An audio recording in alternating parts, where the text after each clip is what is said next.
The gray skies over the rugged mountains of Snowdonia unleashed a torrent of freezing rain upon the weary soldiers.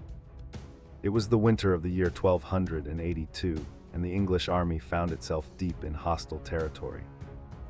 Mud clung to their leather boots, and the heavy weight of their chainmail seemed to double with every step they took through the treacherous passes. Somewhere in the thick mist, the Welsh archers waited with their deadly longbows, ready to strike at the invaders from the cover of the dense forest. This was not merely a skirmish for land, but a desperate struggle for survival in a harsh terrain that seemed to fight alongside its native defenders against the overwhelming might of the English crown. At stake was the very soul of Wales and the ambition of a king determined to unite the entirety of Britain under one absolute rule. For centuries, the Welsh princes had maintained a fierce independence, defying the Norman conquerors who had swept across England with relative ease. They retreated into their natural fortresses of rock and forest, whenever threatened, only to emerge and reclaim their ancestral lands when the enemy withdrew. But this time was different because the English monarch had brought the full resources of his kingdom to bear. He intended to dismantle the traditional Welsh way of life and impose a new order that would erase the old laws and customs, forever leaving no room for rebellion. The man driving this relentless campaign was King Edward, the first known to history as Longshanks due to his exceptional height and imposing stature. He was a warrior king tempered by the Crusades and the brutal civil wars of his youth. Edward was not a man to be trifled with, nor was he one to accept half measures or negotiated peaces that left his authority in question. His vision was clear and absolute, implying that he would stop at nothing to bring the recalcitrant Prince of Wales to heel. He possessed a cold, strategic mind that viewed the conquest of Wales not as a possibility, but as an inevitability that he would personally orchestrate. Opposing this formidable force was Llywelyn ap Gruffudd, the Prince of Wales, who had managed to unite much of his fragmented nation under his banner. Llywelyn was a capable leader and a skilled diplomat who had navigated the treacherous politics of the English court for decades.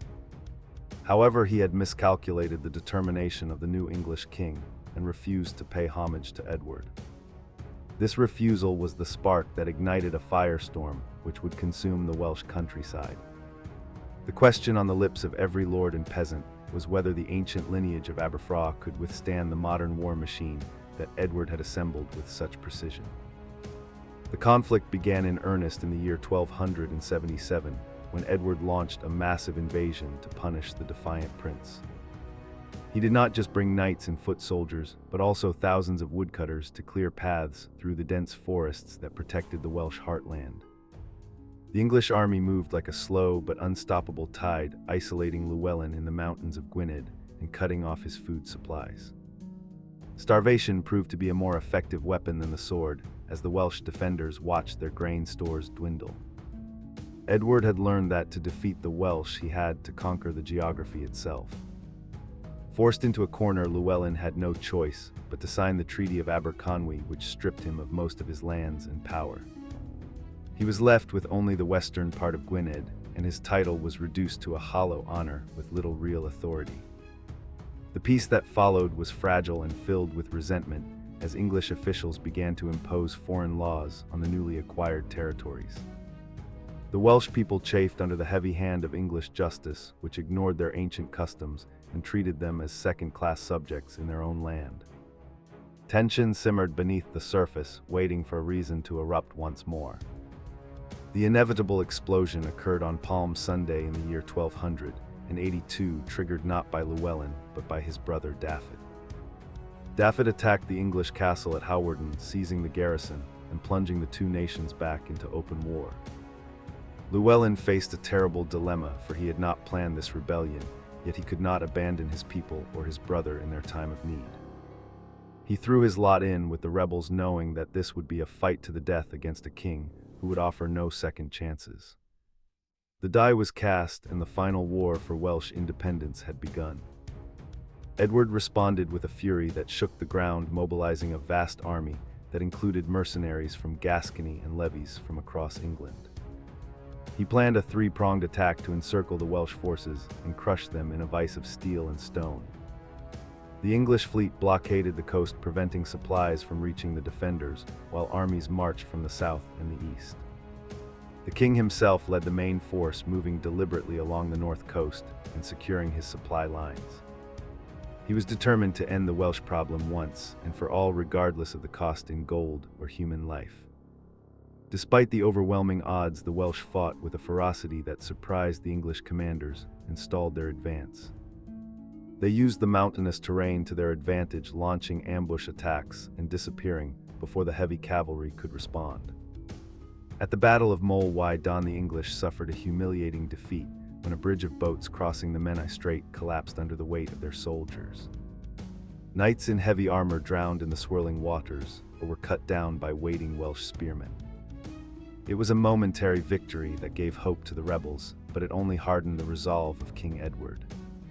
Tragedy struck the Welsh cause in December of 1282 at the Battle of Orwen Bridge in central Wales. Llywelyn had traveled south to rally support among the local lords, but was separated from his main army. In a confused skirmish near the river, he was killed by an English soldier who did not initially realize the identity of his victim. It was only later, when they examined the body, that they discovered they had slain the Prince of Wales. His head was cut off and sent to London to be displayed on a spike at the Tower as a grim warning to traitors. With the death of Llywelyn, the heart was torn out of the Welsh resistance, and the rebellion began to crumble rapidly. His brother Dafydd tried to continue the fight, calling himself the Prince of Wales, but he was hunted like a wild animal through the mountains. The winter cold and the relentless pursuit of the English troops whittled away his support until he was betrayed by his own countrymen. Dafydd was captured and subjected to a gruesome execution that signaled the absolute end of the royal line of Gwynedd. The conquest was complete, and Wales lay prostrate at the feet of Edward. Edward was not content with merely defeating armies. He wanted to ensure that Wales would never rise against him again. He introduced the Statute of Ruthless, which replaced Welsh criminal law with English law and divided the land into counties. But his most lasting legacy was the construction of the Iron Ring, a series of magnificent castles designed to strangle any future rebellion. These were not simple wooden forts, but massive stone complexes that represented the pinnacle of military architecture. To build them, Edward employed the greatest architect of the age, Master James of St. George. Master James of St. George was a genius of fortification who brought innovative design concepts from the continent to the rugged coast of North Wales. He understood that a castle was more than just thick walls, it was a machine of war designed to project power. Under his direction, thousands of stone masons and laborers toiled to raise fortresses that would stand for eternity. The sheer scale of the operation was staggering, with resources and money pouring in from every corner of Edward's domain. These castles were intended to be visible symbols of English dominance looming over the conquered population. The first of these great fortresses included Flint and Ruthless, which were built to secure the invasion route along the northern coast. At Ruthless, Edward ordered a remarkable feat of engineering by diverting the course of the River Clwyd for several miles. This allowed his ships to sail directly to the castle walls, ensuring that the garrison could be resupplied by sea, even if the surrounding land was held by rebels. The canal took years to dig and required the labor of nearly 2,000 diggers working day and night. It was a testament to the king's determination to alter the very landscape to suit his military needs. Further west rose the majestic Conwy castle, built on a strategic rock promontory overlooking the river estuary. Its 8 massive towers and high curtain walls were whitewashed, with lime rendering them visible for miles around as a gleaming beacon of English power. The castle was integrated with a fortified town, enclosed by its own circuit of walls and towers designed to house English settlers. These settlers were essential to the occupation, providing a loyal population base in the heart of hostile territory. The native Welsh were forbidden from living within the town walls, creating a stark segregation. Perhaps the most symbolic of all the fortresses was Caernarfon Castle, intended to be the capital of the new administration. Its design was deliberately different, featuring polygonal towers and bands of colored stone that echoed the walls of Constantinople. This was a calculated move by Edward to link his rule with the imperial authority of Rome and the legends of King Arthur. By claiming these ancient symbols, he sought to legitimize his conquest and present himself as the rightful heir to the history of Britain. Caernarfon was built to be a royal palace as much as a fortress. It was at Caernarfon that Edward performed a masterstroke of political theater to appease the Welsh nobility. He promised them a prince who was born in Wales and who spoke no word of English. He then presented his own infant son Edward, who had been born within the castle walls just days before. This child became the very first English Prince of Wales, a title that is still held by the heir to the British throne today. It was a clever manipulation that fulfilled the letter of his promise while cementing English control over the principality. To the south, on a sheer cliff overlooking the sea, stood the formidable Harlech Castle, which seemed to grow naturally out of the rock. Harlech was a masterpiece of concentric design, meaning it had a double layer of defensive walls, one inside the other. If attackers managed to breach the outer wall, they would find themselves trapped in a killing zone known as the wards, facing an even higher inner wall. The gatehouse was a fortress in itself, equipped with multiple portcullises and murder holes. It was considered virtually impregnable and would withstand sieges that lasted for years. The genius of these castles lay not just in their walls, but in their strategic placement along the coastline. Each fortress was situated so that it could be supplied by the English Navy, which controlled the Irish Sea without challenge. This maritime link meant that the castles could not be starved into submission by landlocked Welsh rebels. As long as the ships could sail, the garrisons would have food and weapons. This integrated system of naval and land power was a revolutionary concept in medieval warfare that shifted the balance permanently in favor of the English. The cost of this massive building program was astronomical, draining the English treasury and forcing Edward to raise taxes repeatedly. The construction of the Iron Ring cost many times the annual income of the entire kingdom. Yet Edward considered it a necessary investment to secure his western flank and allow him to turn his attention to Scotland and France. The financial burden was heavy, but the price of constant warfare and instability was deemed to be higher. These stone leviathans were an insurance policy paid for in silver and sweat. The castles faced their first major test in the year 1294 during the revolt of Madog ap Llywelyn. The Welsh rose up once more, capturing the unfinished Caernarfon castle and inflicting heavy damage upon the town. However, the other fortresses held firm, proving the effectiveness of their design and the resilience of their garrisons. Edward was forced to march into Wales again to suppress the uprising, but the castles provided the secure bases he needed to regain control. The rebellion was crushed, and the English grip on the land tightened even further.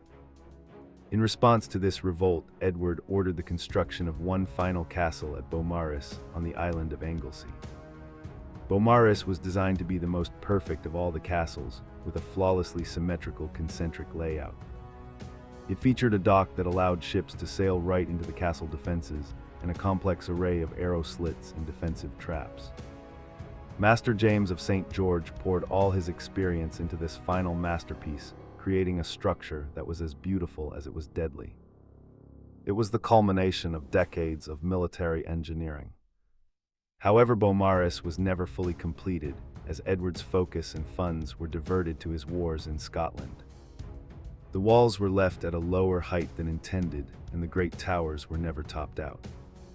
Despite its unfinished state, it remains a striking example of the concentric castle design. The fact that it was never taken by force stands as a testament to the reputation of its architect and the fear it inspired. It sits today on the quiet shore, a silent witness to the ambition of a king who sought to tame a nation.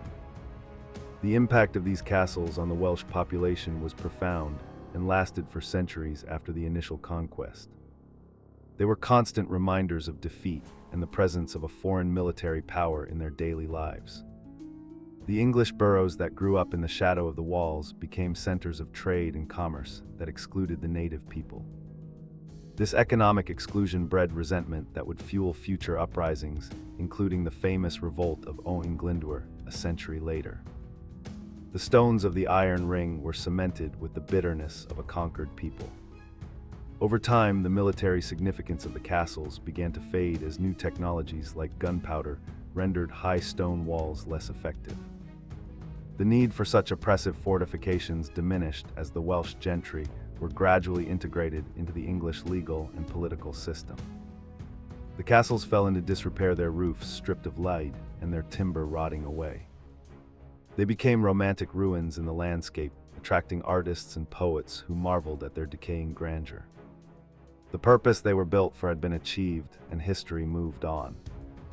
Today, the castles of Edward I are recognized as World Heritage Sites protected for their outstanding universal value.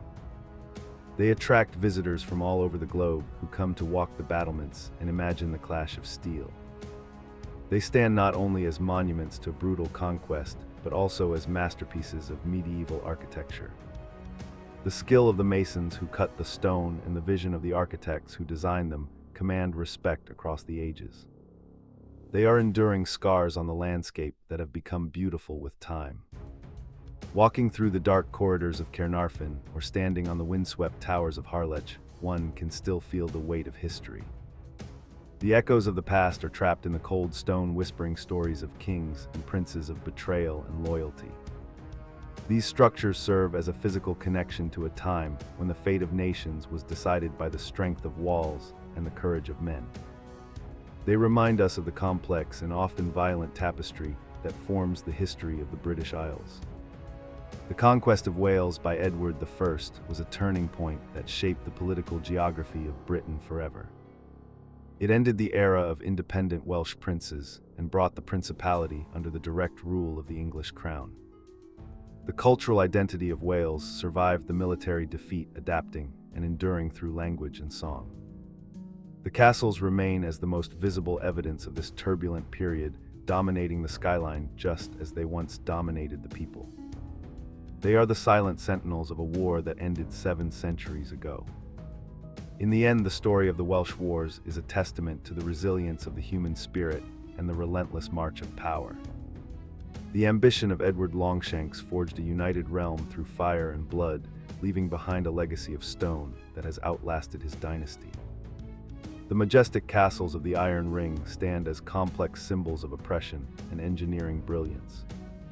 They invite us to look back and understand the forces that forged the modern world. History, it seems, is written in stone as much as it is in ink.